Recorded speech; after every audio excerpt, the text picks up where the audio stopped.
Jadi pertama gue harus tahu dulu sebenarnya gue di sini pengen ngomong apaan gitu. Dan gue akuin sebenarnya tadi sekitar jam 2 apa jam 1 siang saat ini semua udah gue set up dan gue pengen nge-record, itu sebenarnya gue udah tahu pengen ngomong apaan, cuman rasanya tuh kayak ngantuk banget gitu, mager banget gitu, dan akhirnya rasa ngantuk itu mengalahkan ide yang ada di kepala gue gitu. Akhirnya sekarang pas gue udah fit badannya, ternyata kepala gue ngeblank. So apa yang bisa kita ambil dari pelajaran ini, dari kejadian gue hari ini beberapa jam yang lalu adalah saat ide itu datang, saat isi kepala itu meminta untuk dicurahkan, alangkah baiknya jangan ditunda. Saat lu punya rencana baik, jangan pernah ditunda. Karena penundaan itu, ya kayak gue sekarang, akhirnya gue ngeblank gak tau ngomong apa. Padahal tadi beberapa jam yang lalu, rasanya isi kepala gue ini penuh sekali dengan berbagai macam unek-unek yang pengen dikeluarkan, pemikiran-pemikiran yang pengen dibagikan kepada kalian semua di sini. Dan sekarang ngeblank gitu. Ternyata kondisi fisik yang fit itu belum tentu memberikan ide yang cemerlang. Begitu pula sebaliknya saat lu capek, lelah, belum tentu pemikiran lu juga akan menjadi lebih lemah dan lebih tidak cemerlang ide-idenya gitu. Memang sulit sih sebenarnya untuk menyinkronkan antara otak, antara pikiran, hati, dan fisik itu sangat sulit gitu. Karena kita nggak tahu ya indikator macam apa yang mereka miliki satu sama lain. Otak memiliki indikator seperti apa sehingga dia bisa terangsang dan memberikan pemikiran cemerlang dan ide-ide kreatif. Kemudian hati juga saat seperti apa dia bisa mengeluarkan hormon-hormon yang memberikan mood dan semangat yang luar biasa. Dan di sisi lain tentu saja kita tahu takaran fisik kita seperti apa gitu. Apakah kita sudah cukup tidur, apakah kita sudah cukup makan yang bergizi atau tidak, apakah keseharian kita dan pencernaan kita cukup baik sehingga itu bisa membawa kondisi tubuh kita pada kondisi yang prima gitu. Mungkin hal ini juga merepresentasikan di mana sebenarnya dalam kehidupan ini kita memang adalah tokoh utama untuk cerita kita sendiri, tapi di sisi lain juga ada banyak faktor eksternal lain.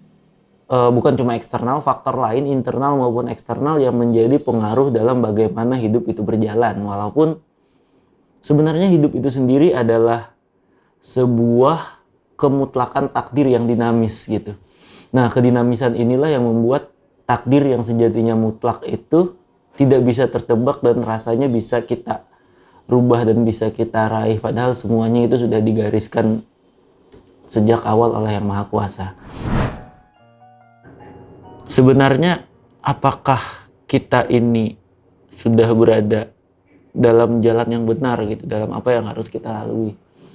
Apakah sebenarnya kita ini berada dalam ambisi maupun mimpi yang seharusnya kita raih? Ataukah sebenarnya suratan takdir itu sendiri membawa kita ke jalan lain yang sebenarnya mimpi yang ingin kita raih sekarang mungkin nanti akan berujung pada kegagalan, karena ini hanyalah sebagian dari way of life-nya kita untuk meraih tujuan itu, dan tujuan itu diraih entah dengan jalan yang mulus atau jalan yang penuh duri dan rasa sakit. Yang terpenting dari itu semua adalah menerima. Kita harus sadar dan terima apa yang menjadi kelemahan kita. Kita memaafkan diri kita atas kelemahan kita itu, dan itu bisa menjadi solusi dan kesadaran yang mana kita bisa mencari cara untuk menutupi kelemahan itu dengan sisi-sisi lebihnya gitu. Bukan menyalahkan diri sendiri dan tidak memaafkan kelemahan kita.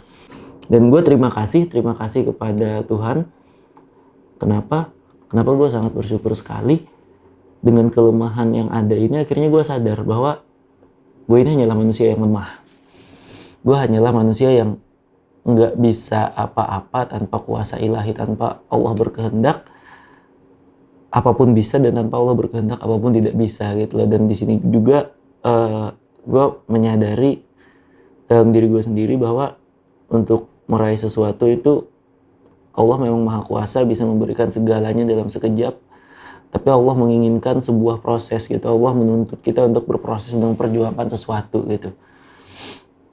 Walaupun kita tidak memaksakan untuk mengambil contoh orang-orang yang hoki yang tiba-tiba simsalabim bisa dan segala macam.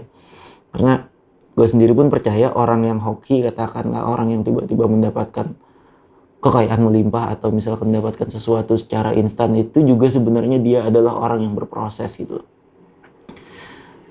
Kita hanya melihat instannya, tapi kita tidak tahu di belakang itu sebenarnya ada proses macam apa yang sudah dia lalui.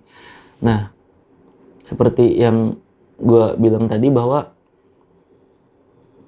harapan itu, perjuangan itu bisa saja mengkhianati keinginan kita. Mungkin orang-orang hoki itu adalah orang yang sebenarnya dia punya konsistensi di satu bidang, dia benar-benar serius mengkaji dan mempelajari itu, namun pada akhirnya dia gagal mendapatkan itu dan Tuhan menggantikan sesuatu yang lebih baik dengan cara yang instan. Itu juga merupakan salah satu reward dari Tuhan atas proses yang dijalaninya gitu. So sebenarnya nggak ada yang sia-sia, walaupun di sisi lain harapan itu, keinginan itu bisa jadi mengkhianati perjuangan kita.